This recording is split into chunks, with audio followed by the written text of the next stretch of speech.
So if you come out here to the Hinesburg Town Forest, what you'll see is that we're not just cutting individual trees, we're also cutting small pockets of trees, ranging in size from a couple of trees to a quarter of an acre. The type of forest management that we're doing here is called group selection. The idea of group selection is that it mimics the way that a forest naturally develops. So while in an unmanaged forest, individual trees will die for one reason or another, a lot of times you'll see groups of trees die. So there'll be a big tree that falls over and knocks a bunch of other trees over. You'll see a wind microburst or ice storm damage, a little insect outbreak, something like that, that will cause an area of trees to all die at the same time. Anytime in the forest that light is made available, that light's allowed to hit the forest floor, you'll see the forest fill that space with regeneration, with the growth of new trees, an increase in plant species diversity, and an increase in different habitats that are available.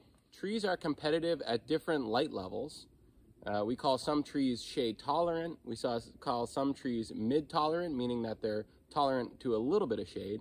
And some trees we call intolerant tree species, which really need to grow completely in the open. That's species like our native poplars and white birch. When we create these group openings, we create habitat for a greater diversity of different tree species, because within that group opening, there's actually a gradient of different light conditions.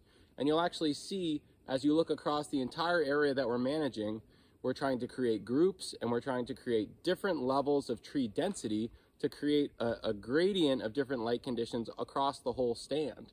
And the goal of that is to promote the greatest diversity in tree species and also plant species and the habitat that comes with them that we can. Besides mimicking the way that forests naturally grow and develop, the benefits of using a group selection treatment is that it allows us to respond to different conditions. So there might be pockets of unhealthy trees that we want to harvest in a group to try and grow some healthy trees there.